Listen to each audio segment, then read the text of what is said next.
이제 무더위가 지나고 이제 가을이 성큼 다가왔습니다. 어쩌면 그렇게 하루 사이에 온도 차이가 확 나는지 이번 주에 경험한 놀라운 하나님의 선물이라 여겨집니다. 아침에 일어나니까 시원해지더라고요. 정말 이렇게 하나님께서 주시는 선물과 은혜는 갑자기 다가오는 것 같기도 하고, 또 그것이 또 하나님의 축복이라 이렇게 여겨집니다. 여러분, 이 가을에 하나님의 축복을 많이 누리시기를 축복합니다. 가을은 뭐 하기에 제일 적합한 계절일까 생각해 보니까요, 성경 읽기에 딱 좋은 계절이더라고요. 제가 말씀을 준비하면서 이번 한 주간 지금은 말씀 안에 거할 때입니다 제목의 말씀으로 전하려고 준비하다가, 그렇지, 가을이 성경 읽기에 딱 좋은 계절이다 하는 그 마음이 들더라고요.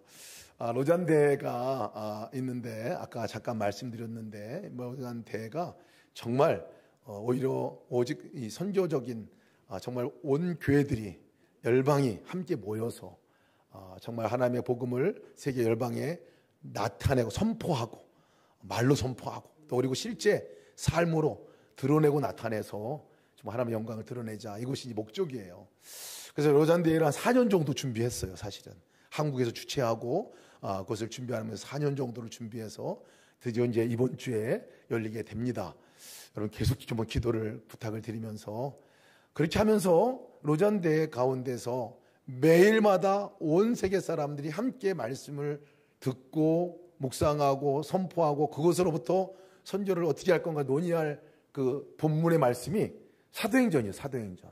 그 사도행전을 올 한 해부터 그 전에 우리가 미리 경험하자 해서 이제 사도행전을 올 연초에 말씀을 시작을 한 겁니다. 그래서 사도행전은 우리 교회만 사도행전 본문 가지고 시작하는 것이 아니라, 지금 여러 교회들이 함께 참여하는 교회들이 사도행전 똑같은 본문을 가지고 말씀을 전하고 함께 나누고 있어요. 근데 말씀을 전하고 나누면서 어쩌면 그렇게 말씀이 그 상황에 맞게 그렇게 본문이 정해지는가, 그리고 또 어쩌면 계절에 맞게 정해지는가 하는 생각도 갖게 됩니다. 지난주에 여러분 들었던 말씀 생각나시나요? 지난주에는 빌립보 감옥에서 사도 바울과 실라가 무엇했나 하는 것들을 우리가 보았습니다. 가장 어렵고 가장 힘들고 아무것도 할 수 없는 상황인데, 그들이 했었던 일이 기도하는 일이었습니다. 기도하고 찬송하는 일이었어요. 그래서 전도하고 사역하고 어떤 일보다도 가장 위대한 일은 기도하는 것이다 함께 나눴어요. 기도하는 것이다. 어찌 보면 우리의 삶의 전부라 말할 수도 있습니다. 하나님과 함께 대화하고 하나님께 기도하고 나가는 이 삶이 우리의 삶을 정말 하나님 이끄시는 삶으로 나가게 하는 거지요. 지난주에 빌립보 감옥에서 그 감옥문이 열려지고, 또 간수들이 예수님의 복음을 듣고 그 온 식구들도 구원받는 이야기도 나눴습니다. 놀라운 일이죠. 그래서 빌립보에 교회가 세워졌어요. 루디아 교회 집에서 모였던 교회, 그리고 많은 성도들이 함께 모여서 교회가 되는 역사에 대한 이야기를 지난주에 말씀을 나눴는데요. 오늘은 그 빌립보에서 이제 데살로니가라는 지역으로다가 바울과 실라가 옮겨가게 됩니다. 근데 빌립보에서는 달리, 빌립보에서 유럽의 첫 번째 지역이었는데, 빌립보에서 달리 그 데살로니가 갔는데 거기에 회당이 있었어요. 유대인들이 모이는 회당이 있었어요. 빌립보에서는 그것이 없어서 기도처를 찾아서 거기서 함께 나눴는데, 이 데살로니가 갔더니 유대인들이 모이는 회당이 있다는 거예요. 그래서 가서 바울이 거기를 갑니다. 복음을 증거하러 갑니다. 근데 바울이 그곳에 가서 한 일은 무엇이었냐면, 말씀을 읽고 말씀을 듣고 또 말씀을 붙들고 말씀이 어떤 의미인가를 풀어주는 일을 바울이 합니다. 거기서, 그래서 그 회당에서 이 말씀이 도대체 무슨 의미가 있나 하는 것들을 전해주는 이야기가 오늘 본문에 우리가 읽은 말씀의 이야기입니다. 바울은 어디 가든지 했던 일이 있어요. 어디 가든지 했던 일은 뭐냐면, 바울은 어디 가든지 기도하는 일이 바울의 일이었어요. 그리고 어디 가든지 바울이 했던 일은 뭐냐면, 어디 가든지 바울은 하나님의 말씀을 읽는 자리에 나갔고, 또 하나님 말씀 듣는 자리에 나갔고, 그리고 말씀을 전하고, 그리고 그 말씀을 전하면서 그 말씀이 누구를 의미하나, 누구에 대해서 말씀하는가를 전하는 일을 하는 것이 바울의 일입니다. 어찌 보면 이것은 바울의 일만이 아니라 우리 성도들도 그런 삶이라 이렇게 여겨집니다. 바울이 오늘 말씀을 보면 바울이 자기의 관례대로 그들에게로 들어가서 새 안식일에 성경을 가지고 강론하며 뜻을 풀어 그리스도가 해를 받고 죽은 자 가운데서 다시 살아나야 할 것을 증언하고 이르되 내가 너희에게 전하는 이 예수가 곧 그리스도라. 다른 사람들과 다른 이야기를 지금 하고 있어요. 다른 사람들은 성경 말씀을 그냥 읽고 또 그 설교를 듣고 끝났다면 바울은 그 성경의 주인공이 누구냐? 그 성경은 누구에 대해서 얘기하는 거냐? 그 말씀은 도대체 누구를 얘기하고자 그 말씀을 지금 우리에게 들려주는 거냐? 그것에 대해서 얘기를 하고 있는 거예요. 하나님이 말씀하고자 하는 그 말씀은 바로 예수님이다 라는 걸 얘기하고 있어요. 예수님이다. 예수님이 메시아인 거에 대해서 그것을 얘기하려고 성경을 우리가 읽고 있는 거야 라고 지금 얘기하고 있는 것입니다. 그래서 가장 중요한 진리, 예수는 그리스도다. 예수는 구원자시다. 그 말씀에서 말하고 있는, 성경에서 말씀하고 있는 구원자는 예수님이다 하는 것을 바울이 지금 얘기하고 있는 것입니다. 여러분, 이거 너무 중요한 얘기예요. 성경의 결론이 예수님이라는 사실을 우리가 믿어야 합니다. 이것이 얼마나 중요한지 몰라요. 성경을 읽고도요, 예수님을 전혀 느끼지도 못하고 만나지도 못할 수도 있어요. 성경을 읽고도 하나님을 만나지 못하고 그냥 좋은 글로만 끝날 가능성도 참 많습니다. 성경은요, 하나님에 대한 말씀이에요. 성경은요, 하나님의 말씀이에요. 성경은 예수님의 말씀이에요. 성경에 대한 오해들이 많습니다. 성경은 율법서다, 명령서다. 성경에서 잘 지켜야 복을 받고 잘 지키지 않으면 저주받고, 이런 논리로다만 생각하는 분들도 계세요. 틀린 말은 아닙니다. 왜? 성경이 우리를 복된 자리로 이끌어주고 성경에 나와 있는 하나님을 알지 못하고 우리가 살아갈 때 그 자리가 축복되지 않는 자리이기 때문에 그 말이 맞아요. 그런데 성경을 대할 때 그 성경은 도대체 무엇인가를 잘 이해할 필요가 있습니다. 이것도 하고 저것도 하라는 명령서 정도로만 성경을 생각한다면요, 잘못 이해하고 있는 거예요. 성경을 우리가 듣고 읽고 할 때 꼭 우리가 만나야 할 분은 그 성경에서 말하는, 지금 그 성경 말씀을 말씀하고 있는 하나님을 만나는 거예요. 예수를 만나는 거예요. 인격적인 그 만남이 있을 때 성경은 의미가 있어요. 왜냐하면 말씀은 예수님이시기 때문에 그렇습니다. 제가 사랑이 없어서 참 나는 왜 이렇게 사랑이 없을까 고민할 때가 참 많습니다. 잘하는 것 같은데 어느 순간에 확 무너져가지고 사랑은커녕 아무것도 사랑의 그림자도 못 보는 것 같은 절망감이 있을 때가 참 많아요. 가족 안에서도 그렇고 오히려 사랑을 더 하려고 그러는데 표현이 서툴고 또 이해 정도도 공감 정도도 너무 서툴어가지고 결국은 사랑이 아니라 다른 것들로 나타나고 그럴 때는 막 너무 절망스럽거든요. 그래서 그럴 때마다 도대체 어떻게 하지? 이럴 때가 많습니다. 그래서 그때마다 생각되는 게 그러면 성경을 읽어서 내가 사랑을 어떻게 해야 되는지 좀 보자. 많이 읽던 성경이 고린도서 13장 말씀이에요. 사랑장이잖아요. 사랑을 어떻게 하면 될까? 그 깊은 가르침을 좀 받자 하는 의미에서 성경을 펴서 읽으면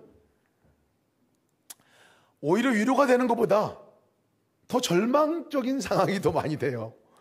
이렇잖아요. 사랑은 오래 참고, 사랑은 온유하며, 사랑은 시기하지 않으며, 성내지 않으며, 악한 것을 생각하지 않으며, 모든 것을 참으며, 모든 것을 믿으며, 모든 것을 바라며, 모든 것을 견디느니라. 이 말씀을 읽으면 이렇게 해야 되겠다라는 마음보다도 너무 절망감이 먼저 앞서요. 오래 참지 못해가지고 퍼부어서 내가 지금 이 자리에 와 있는데 성경 말씀 보니까 마치 책망하는 말씀같이 느껴질 때가 참 많고, 지금 안 돼서 하는데 또 이것을 다시 하려고 하니까 너무 부담스럽고 더 절망스럽게 느껴질 때가 참 많이 있었던 것 같습니다. 어떻게 내가 이 말씀대로 살아볼까 생각해 보면 절망일 때가 많아요. 아마 그것을 명령서 정도로만 읽은다면 성경만큼 부담되는 것이 없을 것 같아요. 그런데 성경이 예수님에 대해서 말씀하는 것이고, 성경의 결론은 예수님이라고 우리가 분명히 고백한다면 이 성경이 달리 읽혀지더라고요. 사랑은 오래 참고, 그렇지, 성경이 지금 주님이 나한테 말씀하는 것이고 주님이 이미 나한테 하신 일에 대해서 기록이라면 이렇게 읽혀져요.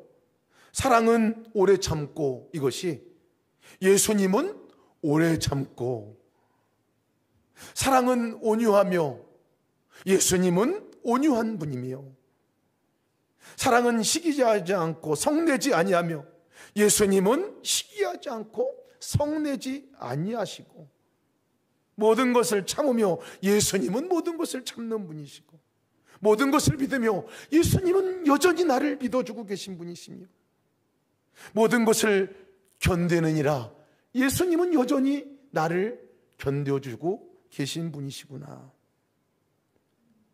말씀이 달리 읽혀지더라고요.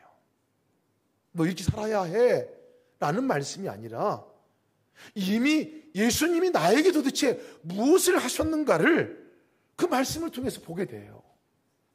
여러분, 그 말씀을 읽어도 그 말씀이 예수님에 관한 말씀이고 예수님이 지금 하고 계신 말씀이고 예수님의 마음이 거기에 담겨져 있는 것들을 모른 채 그냥 율법서와 같이, 명령서와 같이 읽게 되면 부담이죠.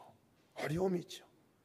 참 놀라운 것은 뭐냐면 그 말씀을 읽을 때 너 똑바로 해라 이런 말씀으로만 들렸었는데 그게 아니라 내가 먼저 너에게 그것을 했어. 그러니 너 그거 혼자 못하는 일이야. 나와 함께하는 일이야. 내가 너를 이 말씀의 자리에 초대한다 라는 말씀이라는 거예요. 사랑만 해도 그래 너로서는 안 됐지. 내가 너를 그렇게 사랑해. 그 사랑인 내가 너와 함께 있지. 지금 네 안에 내가 함께 있다고 말하는 것은 바로 나와 함께 하자는 얘기야. 그 사랑 나와 함께 하자는 얘기야. 이렇게 말씀이 들려집니다. 다시 읽혀지게 됩니다. 여러분의 성경 말씀을 읽어도요, 그곳에서 인격적인 주님을 만나지 못하면, 인격적인 하나님을 우리가 그곳에서 만나지 못하면 그냥 명령사가 되어버릴 가능성이 많습니다. 오늘 바울이 말씀을 전하는데요, 딱 두 부류로 나눠집니다. 회당에서, 데살로니가에서 회당에서 말씀을 전하는데요, 딱 두 부류로 나눠져요. 첫 번째 부류는 어떤 부류냐면요, 4절 나오는 말씀입니다. 그 중에 어떤 사람 곧 경건한 헬라인의 큰 무리와 적지 않은 귀부인도 고난을 받고 바울과 실라를 따르나 라고 말합니다. 말씀을 들었어요. 예수님이 그리스도십니다. 성경에서 말씀하는 말씀하시는 그분은 하나님 예수님이십니다. 그분이 그리스도십니다. 메시아십니다. 이 얘기를 듣고 이 헬라인들, 경건한 헬라인들, 또 적지 않은 귀부인들, 이런 분들이 그 말씀을 듣고 그렇지, 성경이 예수님에 관한 말씀이네, 예수님의 구원에 관한 말씀이네, 이게 들려진 거예요. 예수님을 인격적으로 만나는 역사가 말씀을 듣는 중에 나타났다는 거예요. 너무나 중요한 포인트입니다. 너무나 중요한 포인트예요. 사실 성경을 그 당시에 회당에서 모였을 때, 그리고 예배 자리 같이 읽었어요. 다. 읽고 한 사람이 나와서 읽고 거기에 대해서 강론하고 들어갔어요. 이것이 회당에서 일어난 일인데 읽어도 이해 안 되는 본문들이 많았죠. 지금은 우리가 이해가 되지만 이사야 53장 말씀 같은 경우 대표적입니다. 고난당하는 종에 대해서 하나님이신데 하나님이 고난을 당하시고 해를 당하시고 우리를 대신해서 찢기시고 우리를 대신해서 형벌을 받으시는 이 얘기가 나오는데 지금은 이해가 되지만 구약시대의 야훼 신앙을 갖고 있는 그들은 이해가 안 됐습니다. 이 말씀이 도대체 무슨 말씀인가 이해가 되지 않았어요. 바울이 그것을 설명한 거예요. 말씀의 주인공, 그것은 예수님에 관한 말씀입니다. 예수님이 이 땅에 오셔서 하나님이신 그 아들 되신 예수님이 이 땅에 오셔서 우리의 죄값을 대신 지불하여 주신 것입니다. 십자가에 죽으신 것은 우리의 죄값을 대신 질문하고 죽으신 거예요. 하나님의 아들이 고난당하신 것이지. 그리고 그분이 죽으실 뿐만 아니라 우리 가운데 찾아오셔서 우리와 함께 하신 분이십니다. 그분이 메시아예요. 그분이 그리스도입니다. 그분이 예수님입니다. 라고 이렇게 선포한 거예요. 이것을 이 데살로니가에 있는 몇몇 안 되는 사람들이 믿었어요. 유대인들도 아니었어요. 성경을 잘 많이 알고 있는 사람도 아닌데 그들이 그 말씀을 듣고 그렇지, 성경을 읽으면서 인격적인 하나님을 만나는 역사가 그들 가운데 있었다는 얘기입니다. 여러분, 오래 우리가 믿었다고 해서, 오래 성경을 많이 읽고 안다고 해서 그 성경이 나를 움직이거나 나를 변화시키질 않습니다. 언제 성경을 읽을 때 그 말씀이 나의 삶을 변화시키는지 아십니까? 그냥 교훈 정도로, 좋은 말 정도로, 너 이거 똑바로 해야 돼, 이런 명령서 정도로 우리가 읽혀지면요, 절대로 그 말씀이 우리 삶 가운데 적용되지 않습니다. 그리고 우리를 움직이지 못합니다. 언제 그 말씀이 나를 움직이냐면요, 그 말씀 속에서 주님이 지금 나에게 말씀하는 음성으로 들려질 때 내가 움직여져요. 이 말씀은 그냥 문자가 아니라 지금 이 시간에 하나님께서 나를 향한 초청의 말씀이고, 나를 향한 사랑의 말씀이고, 나와 함께 하자고 하는 초청의 말씀이라고 여겨지고 받아들여지면 말씀이 달리 읽혀지는 거예요. 달리 보여지게 됩니다. 그렇지, 사랑의 편지지. 이거 함께 하자고 주님이 나하고 초청하는 메시지지. 말씀을 읽으면서 주님을 만날 때, 그래서 말씀을 읽을 때 우리가 예수님을 생각하고 하나님을 생각해야 그 말씀이 진짜 음성으로 들려집니다. 헬라인의 큰 무리들, 적지 않은 귀부인들이 그렇게 되었어요. 성경 지식이 많이 알 수 없어도 많은 지식이 그들을 바꾼 게 아니고 그들의 마음이 그것을 듣고 인격적인 만남을 갖고 나서 일이죠. 그런데 성경에서요, 성경 말씀을 읽을 거나 아마 지금 이 말씀을 듣는, 이 설교 말씀을 듣는 이 순간에도 그냥 좋은 말이고 교훈의 말이고 때로는 부담스러운 명령서와 같은 말씀으로 우리가 받게 되면 종교인이 돼버립니다. 종교인이 돼버려요.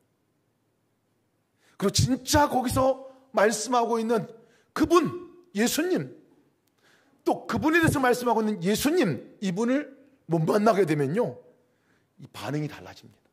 오늘 두 번째 부류의 사람이 그 사람인데 유대인들입니다. 유대인들. 제가 읽어드릴게요. 그러나 유대인들은 시기하여 저자의 어떤 불량한 사람들을 데리고 띠를 지어 성을 소동하게 하고 야손의 집에 침입하여 그들을 백성에게로 끌어내려고 찾았으나, 이 5절 말씀이에요. 몇몇 안 되는 헬라인 또 귀부인의 여인들을, 그 사람들을 제외한 다른 유대인들은, 이 유대인이라고 굳이 얘기한 이유는 뭐냐면요, 성경을 많이 아는 사람들이라는 거예요. 어려서부터 성경을 암송한 사람들이에요. 어려서부터 구약의 말씀대로 율법을 지키려고 살아왔던 사람들이에요. 자부심을 갖고 살아간 사람들이에요. 나만큼 성경 많이 아는 사람 나와봐, 뭐 이렇게 하는 사람들이에요, 사실은. 근데 그들은 성경 말씀은 알았는데 하나님을 인격적으로 만나고 그 성경 안에서 하나님의 사랑 안에 거하고 그 교통함이 없었던 것 같아요. 그러니 정말 하나님께서 이 땅에 오셔서 구원을 베푸신 그 이야기를 정작 나눌 때에 오히려 분노합니다. 그 말씀을 거절합니다. 구주로 예수님을 받아들일 생각이 없어요. 하나님께서 이 땅에 오셔서 행하신 그 가장 위대한 일을 오히려 성경을 많이 알고 있던 사람들이 거절합니다. 인격적인 만남을 갖지 못합니다. 왜? 하나님 자체에 대해서, 그 자체에 대해서 그만큼 관심이 있지 않는 거죠. 어느 순간에 종교적인 그냥 모양새로 그렇게 있었던 자기들의 모습인데도 알지 못합니다. 예수님이 빠진 성경은요, 의미가 없습니다. 하나님이 빠진 성경 의미가 없습니다. 아마 많이 알고 있어도 경관의 모양은 있을지 모르겠지만 능력이 없어요. 변화가 없습니다. 우리를 움직이지 못합니다. 오히려 많이 알수록 그런 경우는 다른 사람을 정죄하는 도구가 됩니다. 오히려 시기하는 도구도 되어지고 내 교만을 드러내는 하나의 자랑거리 밖에 되지 않을 가능성도 많습니다. 예수님을 그 성경 가운데 만나지 못하면 절대 우리를 바꾸지 못합니다. 내가 경건한 사람이라고 착각에 빠지도록 만들기도 합니다. 근데 진짜 경건한 사람은, 진짜 거룩한 사람은 누굴까요? 성경을 지식적으로 많이 아는 사람이 아니라 한 말씀이더라도 그것이 지금 나에게 주님이 하시는 말씀으로 받고 그 주님을 성경 안에서 만나는 사람이 진짜 경건한 사람이고 진짜 거룩한 사람이죠. 제가 자주 말씀드렸는데요, 제가 35년 큐티한 남자입니다. 여러분, 제가 큐티하는 남자예요. 이렇게 얘기하면 놀라는 분들이 많더라고요. 목사님 큐티하는 남자보다는 나가서 볼 차는 게 더 어울리는 것 같다. 35년 동안 사실 제가 매일 아침마다 말씀을 읽고 묵상하고 했던 사람이에요. 근데 제가 동행일기를 쓰기 시작하면서 가장 충격받은 것 가운데 하나가 뭐냐면, 그럼 그 말씀이 나를 변화시켰나? 그 말씀이 나를 얼마만큼 바꿨나? 그 말씀이 나의 삶 가운데 도대체 얼마나 영향력을 주었나? 새벽까지는 너무 좋더라고요. 너무 말씀이 은혜가 되고, 야, 이런 깨달음이 있네? 이 안 보이던 게 보여서, 아, 이 말씀이 이런 말씀이네? 하고 막 감동도 되고, 그리고 적어놓고까지 했는데, 그 말씀이 나를 움직이지 않더라고요. 몰랐어요, 그런지. 예수의 일기 쓰고 나서 오늘 주신 말씀이 뭡니까? 생각해 보는데 생각도 안 나고, 그리고 생각나고 다시 노트를 들여다보고 찾아봤는데도 분명히 적어놨는데 그 순간으로 딱 끝났더라고요. 왜 그럴까 도대체? 왜 하나님이 그렇게 나한테 말씀한 말씀으로 내가 서 있었는데 나에게 전혀 영향력을 미치지 못할까 생각해 보니까요, 아, 그 말씀이 내가 깨달은 말씀이에요. 중심이 내가 있었어요. 내가 내가 깨달은 말씀이에요.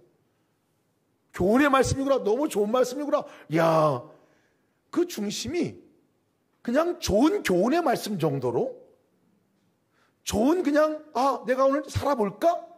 이러면 좋겠네? 하는 정도의 말씀으로 그 말씀을 받았더라고요. 그런 말씀은요, 절대로 우리 움직이지 않습니다.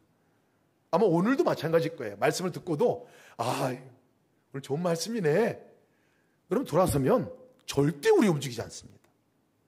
언제 그러면 움직이게 되고, 언제 내 삶이 말씀 영향력을 있나 보니까요, 그 말씀이 오늘 예수님이 나한테 말씀하신 거네. 이 말씀이 오늘 예수님께서 그 말씀의 자리를 초청하신 거네. 승혜야, 이 말씀대로 살아보자. 나와 함께 이렇게 살자. 오늘 내가 살 때 이 말씀대로 한번 살아보는 거 한번 해보자. 주님이 나한테 말씀하신 건데 그렇게 듣지 않았다는 거예요. 그러니까 주님이 빠진 거예요.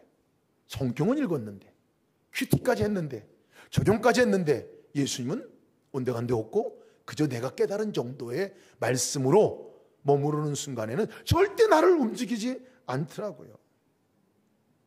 여러분, 성경 말씀은 명령서이고 율법서가 아닙니다. 하나님의 사랑의 편지입니다. 우리를 향한 간절한 사랑의 그 마음이 담긴 편지예요. 그 부탁입니다. 그리고 초청입니다. 왜 우리에게 성경을 읽으라, 왜 성경을 우리에게 주셨느냐 하면 우리를 초대하는 거예요. 같이 살자고, 같이 그 말씀대로 오늘 살아보자고 초대하는 말씀입니다. 여러분, 이럴 때 달라집니다. 말씀이 이렇게, 말씀이 하나님이 나한테 하시는 음성으로 들릴 때는 달라져요. 오늘 말씀 읽는 가운데서 제가 또 한 가지 확 눈에 들어오는 말씀이 있었습니다. 데살로니가인들이 말씀을 거절하고 거부하고 있는 이들이 자기들만 거절하고 거부한 게 아니라 사람들을 모아옵니다. 깡패들을 모아가지고 바울과 실라를 해하려고 합니다. 쫓아내려고 합니다. 죽이려고 왔어요. 그리고 바울과 실라는 마침 그 순간에 딴 데 가 있어가지고 야손 집에서 머물러 있었는데 그 야손이라는 사람만 피해를 당하고 있는 거지. 와가지고 이 사람들이 천하를 어지럽히는 사람들입니다. 위험한 사람입니다. 반역자들 같은 사람입니다. 막 그렇게 얘기하고 고발하고 하는 이런 상황이 벌어지고 있는데 이 유대인들이 뭐라고 얘기하냐면요, 너무 중요한 얘기를 해요. 이 사람들이 가이사의 명을 거역하여 말하는 사람들입니다. 시저의 명령을 거역하고 다른 임금 곧 예수라 하는 이가 있다 하더이다.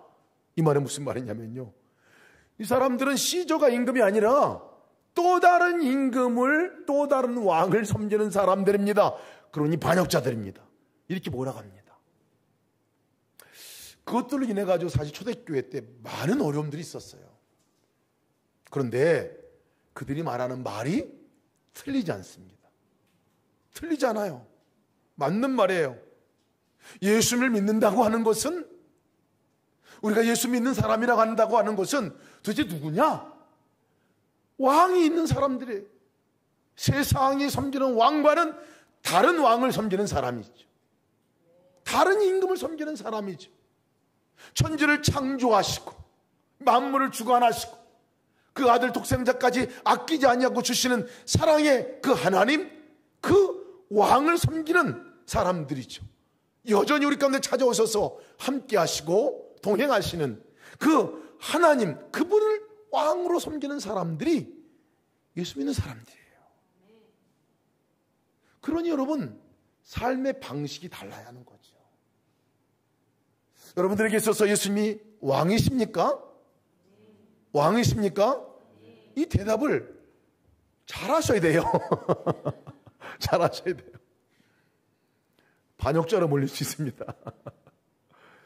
초대교회는 그랬어요. 이 말 한마디가 반역자로 몰려갔어요. 너무 중요한 거기 때문에 그렇습니다.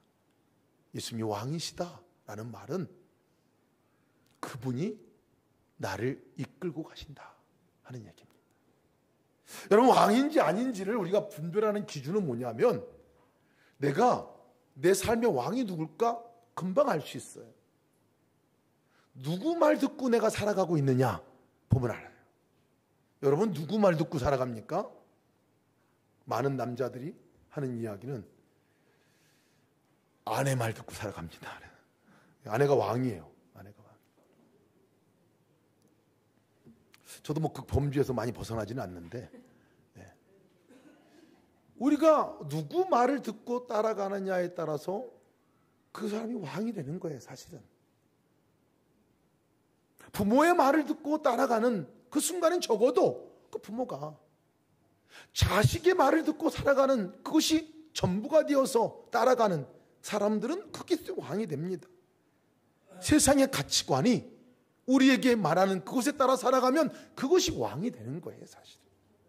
여러분, 우리가 주님을 왕이라고 말하는 것은, 다른 왕을 섬긴다는 것은 바로 그분이 말씀하는 것들을, 그분이 이끄는 대로 내가 따라가는 사람이다, 이 얘기입니다. 이 얘기예요. 그래서 여러분, 우리는 하나님의 말씀을 듣고 살아가는 사람들이기 때문에 성경 말씀을 읽는 이유가 거기에 있는 거지요. 그분의 말씀이기 때문에 그렇습니다. 제가 지난주에 청문회 하는 그 현장에 그 영상도 보고 기사도 보면서 너무 기쁘기도 하고 너무 마음이 어렵기도 한 건이 있었습니다. 그것은 안창호 인권위원장 청문회입니다. 아마 여러분 보신 분들도 많이 계실 것 같은데, 안창호 인권위원장입니다. 인권위원장이죠. 이 청문회를 할 때 마치 우는 사자들이 막 물어뜯는 것 같은 현장에 그냥 한 사람의 기독교인이 담대하게 서서 선포하는 것 같은 느낌이 들었어요. 인권위원장인데요, 차별금지법 다 반대합니다, 이렇게 하고 나왔어요. 인권위원장인데, 인권을 다루고 있는 법안으로 책정됐던 것이 차별금지법 아닙니까? 차별금지법 나 반대합니다. 난리가 났잖아요. 차별금지법 자체, 차별하는 것을 반대하는 게 아니라 차별금지법 안에 있는 독소 조항들이 많기 때문에 동성애를 옹호할 수밖에 없게 만드는 그 법 조항 때문에 소수의 인권은 존중하지만 진리편에 서서 그것이 잘못됐다고 얘기조차 하지 못하게 하는, 이거야말로 다수의 차별이고, 이거야말로 그 차별금지법이 반대되어져야 하는 이유라는 것을 너무나 담대하게 얘기하더라고요. 핫 이슈인데 이곳에 대해서 얘기합니다.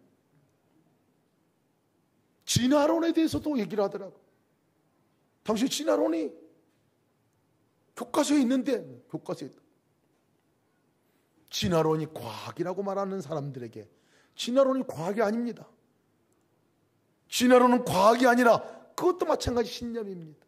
난 창조론을 믿습니다. 그러니 교과서에 진화론뿐만 아니라 창조론도 같이 기록되어야 합니다 라고 얘기하는 거예요. 왜냐하면 거기에 반론을 제시한 사람이 교과서에도 진화론이 기록되어 있지 않느냐라는 얘기에 그렇게 얘기를 하더라고요. 그러면서 나는 그냥 창조론이 뭡니까? 라고 물어보니까 하나님이 천지를 창조하신 것입니다. 여러분, 국회 청문회 현장의 얘기입니다. 강연장도 아니고. 거기서 그 얘기를 하는데 너무 마음이 시원하더라고요. 저 얘기를 하고 싶었는데 그 청문회 현장 가운데 그 얘기를 하고 있는 거예요. 아, 저분의 삶 너무 존경이 되더라고요. 알고 보니까 말씀대로 살아가는 사람이, 하나님이 왕이 되신 분명한 삶을 살고 있는 사람의 모습을 보았어요. 그런데 그렇게 시원한 마음이 있었지만 한편으로 또 너무나 마음의 절망과 같은 마음으로 밀려왔던 것이 뭐냐면, 그 안에, 청문회 현장 안에 똑같이 예수님을 믿는다고 말하는 기독교인들이 있었어요. 그걸 질문하고 반론을 제시했던 사람들이 다 기독교인들이었어요. 전도사님 출신도 있었어요. 아버지가 목사님이셨고 모태 신앙인으로 자랐던 기독교인도 있었어요. 천주교 신자도 있었어요. 하나님을 믿는다고 하는 사람들이걸요. 근데 그들이 반론을 제시한 것이 진화론이 과학이다 라고 얘기를 하고 있는 분들이 그분들이었어요. 동성애를 인정해야 한다 하는 것들에 대해 얘기했던 분들도 그분들이었어요. 창조론에 대해서도, 하나님의 천지를 창조하신 것에 대해서도 당신의 신념이라고 그렇게 얘기했던 것이 그분들이었어요. 마음이 너무 아프더라고요. 같은 기독교인인데. 세상이 얘기해주고 세상이 끌고 가고 있는 거기에 그냥 그것이 다 진리인 양 따라가고, 그것을 가지고 진리편에 서 있는 사람들을 공격하고 있는 그 모습은 도대체 뭔가? 여러분, 우리도 이 땅을 살아가면서 예수를 믿는 사람으로서 그분이 왕이 되는, 하나님이 왕이 되는 삶을 사는 사람들도 있고요, 그냥 세상이 왕이 되어서 살아가는 사람들도 있게 됩니다. 안창호 인권위원장, 그분이 사실 얘기하는 그 배경에는 말씀이 있었어요. 하나님이 천지를 창조하시냐, 성경에서 하나님께서 말씀한 얘기걸로니 동성애가 왜 죄냐? 사람은 사랑하지만 그 현안 자체는 죄인 것에 대해서 왜 얘기하냐? 하나님을 마음에 두기 싫어하며 순리대로 쓸 것을 영리로 바꾸며, 성경에 나와 있는 말씀이에요. 가장 혐오스러울 만한. 그러나 그들을 대하는 태도는, 하나님은 사랑이십니다. 서로 사랑하라 말씀하십니다. 사람은 사랑하고 죄는 미워해야 하죠. 분명한 구분점을 어디서 둘 수 있느냐? 말씀에서 둘 수 있는 거죠. 하나님께서 말씀한 말씀의 기준으로 볼 수 있는 거죠. 섞어 놓으면 진리가 흐려져 버립니다. 우리가 어떻게 하나님을 왕으로, 그분이 이끄는 대로 우리가 살아갈 수 있을까요? 말씀이 우리 안에 분별되어지고, 그 말씀이 우리에게 지금 하나님께서 말씀하고 있는 진리로 받아들일 때입니다. 말씀이 나를 움직이면 세상은 바뀌는 거죠. 베레아 사람들의 태도가 달랐습니다. 데살로니가 사람들은 그렇게 말씀에 거절하고 예수 그리스도가 말씀 안에 있는 것들을 거부했지만, 베레아 사람들은 간절한 마음으로 하나님의 말씀을 받고 이것이 그러한가 하여 날마다 성경을 상고하느니라 라고 말씀한 걸 보니까요, 말씀을 대하는 태도들이 달랐습니다. 여러분, 하나님께서 말씀하십니다. 분명히 성경 가운데서 우리에게 말씀하실 거예요. 명령이 아니라 초청하는 말씀으로 계속 말씀하실 것입니다. 우리 이번 한 주간 동안 여러분, 우리가 하나 같이 해보고 싶은 게 있습니다. 그것은 말씀 읽는 일입니다. 말씀 읽는 일이에요. 성경 말씀, 우리가 설교 말씀 듣고 함께 지나고 나면 좋았다 끝나버리면 그것은 그냥 지나가 버리고 말아요. 이번 한 주간 동안 우리 함께 사도행전을 같이 읽었으면 좋겠어요.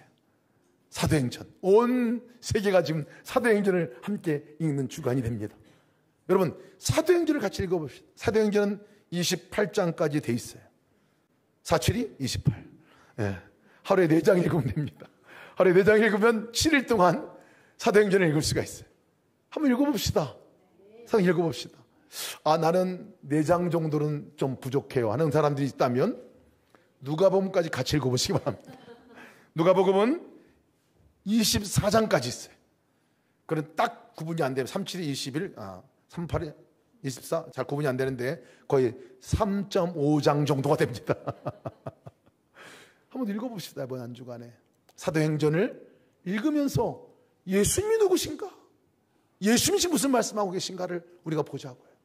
누가복음 읽으면서 예수님에 대한 말씀들이 다 그 말씀을 한번 보면서 주님을 만나시는 한 주간 되시길 축복합니다. 한 가지 더, 매일 우리가 예수 동행 기도문을 새벽마다 보내고 함께 그걸 붙들고 기도하잖아요. 시편입니다. 지금 읽는 말씀이. 시편 말씀은 소리내어서 읽으면 좋습니다. 소리내어서 읽는 자체가 기도예요. 그냥 소리내어서 읽으면 내 기도가 돼요. 여러분, 매일 아침마다 매일 동행 기도문 함께 올라가는데 이번 주에 집중해서 한번 해보시기 바랍니다. 그래서 읽어보고, 소리내서 읽어보고, 묵상하고, 하나님께서 주님이 오늘 나에게 뭐라고 어떻게 같이 살자고 초청하시는가를 적어보고 그렇게 살아보시는 귀한 한 주간 되시길 축복합니다.